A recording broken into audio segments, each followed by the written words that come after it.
On a cold, fog-drenched night in June of 1962, 3 men vanished from the most secure prison in the United States. They didn't walk out the front gates. They didn't overpower guards. They simply disappeared. By morning, the guards making their rounds found not prisoners, but eerily realistic dummy heads lying in their beds, painted faces, real human hair, and lifeless stares. The men, Frank Morris, Clarence Anglin, and John Anglin, were gone. What happened to them after that moment is one of the greatest mysteries in American history. Did they vanish beneath the frigid waters of San Francisco Bay, claimed by the currents? Or did they pull off the impossible and melt into the world as free men? This isn't just another prison break story. It's the kind that rewrites what we think is possible.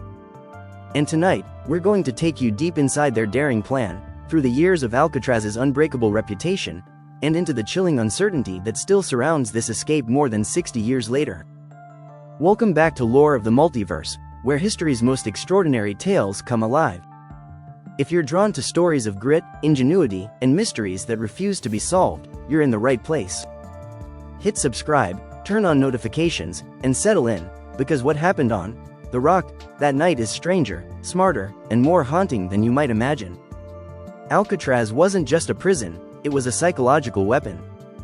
Rising out of the middle of San Francisco Bay like a jagged fortress, it stood alone, surrounded by swirling, ice-cold waters and currents that could drag even the strongest swimmer out to sea in minutes. For decades, its legend was ironclad. No one escapes from Alcatraz. Anyone foolish enough to try either turned back or was found floating, lifeless, in the bay. The men who served time there were told that their sentences were, in a sense, double. First to the prison itself, and second to the island, whose isolation was as much a punishment as the concrete walls. Frank Morris wasn't a man you'd notice right away. Medium height, quiet demeanor, sharp eyes that always seemed to be scanning. He had a reputation for being smart, too smart for the prison system's comfort.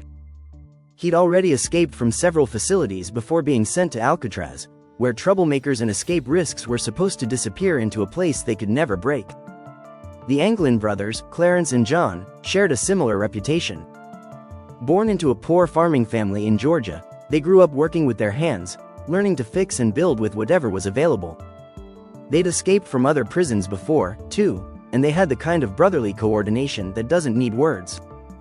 Together with Morris, they began to see cracks in the escape-proof myth. Life in Alcatraz was a rigid machine. The same bell to wake up, the same trays at meals, the same paths to the yard. But routine, if you're patient enough, can be an accomplice. The men began to map the prison in their minds. They learned which guards lingered at certain posts, which ones were strict, which ones were lazy. They memorized the sounds that echoed in the cell block at night and learned when the noise of the machinery could cover up their own. Their opportunity lay behind the steel ventilation grates at the back of their cells. Years of damp air had eroded the concrete around them. It wasn't exactly soft, but compared to the rest of the walls, it was vulnerable. Using spoons stolen from the mess hall and sandpaper smuggled from the workshop, they started scraping at the edges, chipping away grain by grain. Later, they managed to craft a crude drill from a broken vacuum cleaner motor, which sped things up, just barely. It was months of work, every night digging in silence, stopping at the faintest sound of footsteps. In the morning, the holes were covered by cardboard painted to perfectly match the prison walls. But getting out of their cells was only the beginning. The bigger problem was the island itself. The bay water was brutally cold, averaging around 50 to 54 degrees Fahrenheit even in summer, with tidal currents so strong they could sweep a person miles out into the Pacific. No one had ever been confirmed to survive the swim. Morris and the Anglins knew they'd need something better than just grit and luck. They came up with a bold idea: make a raft out of stolen raincoats. Over the course of months, they smuggled more than 50 of them out of the laundry detail, 1 or 2 at a time, hidden under their shirts or tucked in tool bags. In the prison's steam pipe shop, the brothers used heat to seal the seams, making them waterproof. They even made life vests from the same material.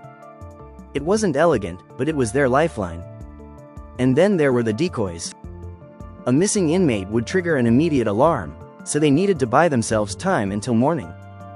They began sculpting dummy heads from plaster and soap, using real human hair swept off the barbershop floor. In the dim light of dawn, they looked uncannily like sleeping men, with hair flattened naturally on the pillow and faintly shadowed cheeks. The final piece of the puzzle was timing. They needed fog, thick enough to hide them but not so dangerous that it made navigating impossible. They needed calm water and a night with no unusual activity in the prison. And, most of all, they needed to move in perfect sync. June 11, 1962, gave them their chance. As the prison quieted, they removed the cardboard, slipped through the widened vent holes, and crawled into the dark utility corridor. The metal pipes were slick with condensation as they climbed, slowly, to the roof. Every movement was deliberate. Any sudden noise could echo and bring the guards running. On the rooftop, they moved low, avoiding the sweeping beams of the spotlights. Reaching the shoreline, they inflated the raft with a stolen concertina, the sound muffled by the night air. The bay stretched out before them, black, cold, and hostile. They pushed off, disappearing into the fog, the gentle slap of water against their raft the only sound. Morning came, and the deception worked, at first. The guards, seeing the dummy heads in the beds, moved on. But one eventually noticed something was wrong, and when the truth hit, chaos erupted. Sirens wailed, boats were launched, and helicopters hovered over the bay. A homemade paddle and pieces of the raft were later found on Angel Island, along with some personal items. But the men themselves had vanished without a trace.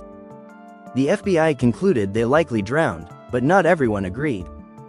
In the years that followed, strange sightings trickled in, rumors of the Anglins living in South America, an alleged photograph taken in Brazil, and in 2013, a letter claiming to be from John Anglin himself, saying they'd survived but lived in hiding. The letter's authenticity has never been proven. And so, the question lingers: did they die in the bay, their bodies swept out to sea, or did they succeed in doing what no one else ever had, escaping the rock, alive? The answer might be out there, but perhaps the truth is less important than the legend they created. Because sometimes, the greatest stories are the ones that leave us wondering. What do you think? Did Morris and the Anglins outsmart the impossible, or did the bay take its revenge?